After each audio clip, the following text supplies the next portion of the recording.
உன் வார்த்தைகள் கேட்கப்பட்டது என்று வேதவசனம் சொல்லுகிறது. வித்தியாசம் உண்டாகும்படி செய்வேன் என்று கர்த்தர் சொல்கிறார். நான் உன்னை வெறுத்து விடவில்லை என்று கர்த்தர் சொல்கிறார். இன்றைக்கு கர்த்தர் நமக்கு தருகிற ஒரு வார்த்தை, வார்த்தை, வார்த்தை. உனக்கு இருக்கிற இந்த பலத்தோடு போ.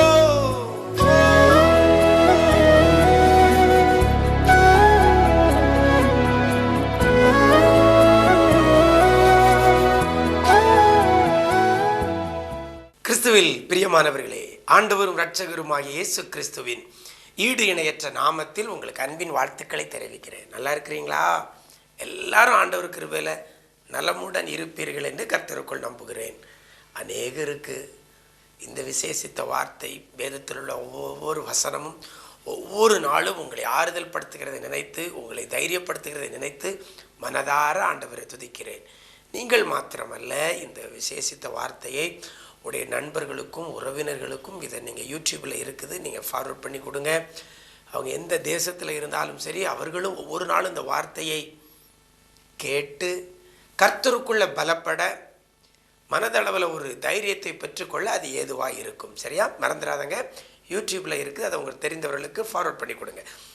இந்த நாளிலும் கூட கர்த்தர் நமக்கு தருகிற ஒரு வார்த்தை, நியாயாதிபதிகளின் புஸ்தகம் 6ஆம் அதிகாரம் 14ஆம் வசனத்தில் இவ்வாறாக சொல்லப்படுகிறது. உனக்கு இருக்கிற இந்த பலத்தோடே போ என்று வேதவசனம் சொல்லுகிறது. கர்த்தர் சொல்கிறார், இன்றைக்கு உங்களை பார்த்து, போங்கள். எப்படி போங்கள்?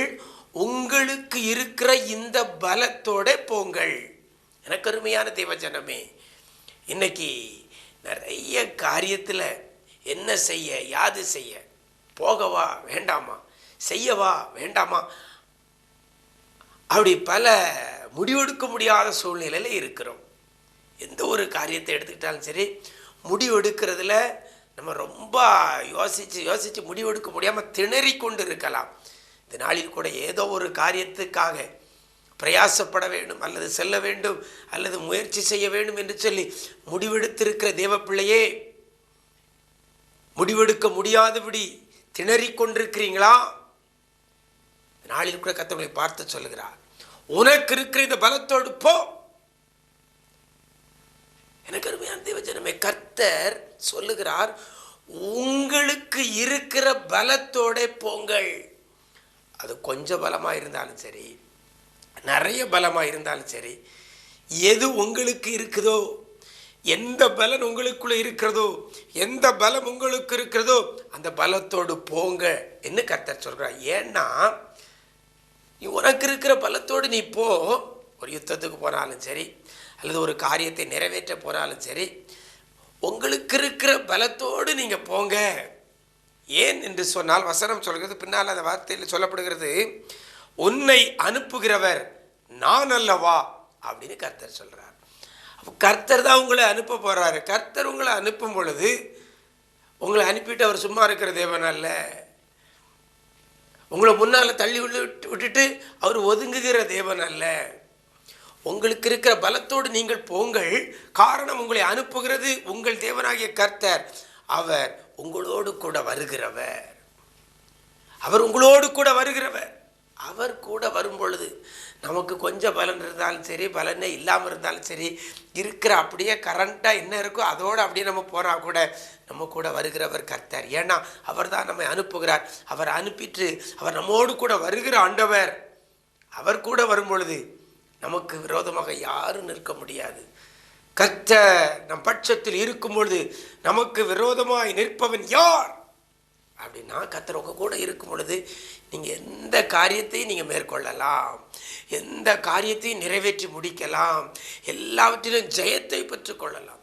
அனுப்புகிறவர் அவர். அனுப்புகிற ஆண்டவர் கூட வருவார். அதுதான் நம்ம மைண்டில் இருக்கணும்.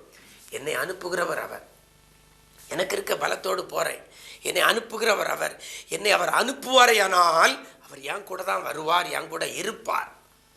எனக்கு அருமையான தேவஜனமே, சிங்க கபிக்குள்ள, தீச்சூளைக்குள்ள, சாத்ராக் மேஷாக் ஆபேத்நேகோடு கூட தீச்சூளைக்குள்ள 4வது நபராக உள்ள வந்தாரே, அனுப்புகிறவர் அவர்.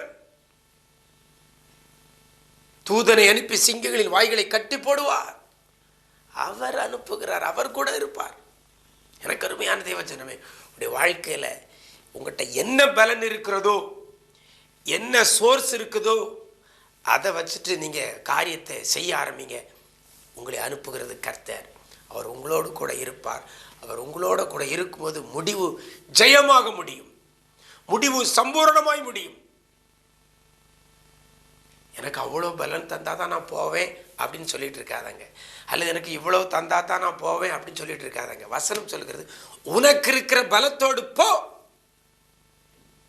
என்ன இருக்குதோ, என்ன அறிவு இருக்கிறதோ, என்ன ஞானம் இருக்கிறதோ, என்ன பொருளாதாரம் இருக்கிறதோ, என்ன திறமை இருக்கிறதோ, என்ன தாளந்து இருக்கிறதோ, அதோட போங்க.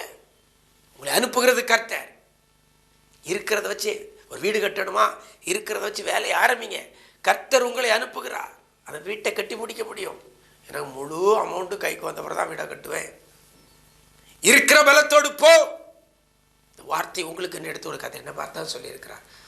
என் தொழில் காரியத்தில், என் வேலை வாய்ப்பு காரியத்தில், என் படிப்பு காரியத்தில், என் கையின் பிரயாசத்தில் எனக்கு இருக்கிற பலத்தோடு நான் போகிறேன். காரணம், என்னை அனுப்புகிறவர் கர்த்தர். அவர் அனுப்புவாரேனால் என் கூட வருவார், என் வாழ்க்கையில் ஜெயத்தை தருவார் என்ற நம்பிக்கையோடு கூட கடந்து செல்லுங்கள். கர்த்தர் பெரிய காரியங்களை செய்வார். எங்களை நேசிக்கிற அன்பு நிறைந்த ஆண்டவரே, ஆசீர்வதிக்கப்பட்ட இந்த நல்ல நாளிலேயும் கூட உனக்கு இருக்கிற இந்த பலத்தோடு போ என்று சொன்ன வார்த்தை அநேகருடைய வாழ்க்கையில் இன்னைக்கு அநேக காரியங்களை பிள்ளைகள் செய்வதற்கு, அநேக காரியங்களுக்காக முயற்சி செய்வதற்கு என் ஆண்டவர் கொடுத்திருக்கிற தைரியத்திற்காக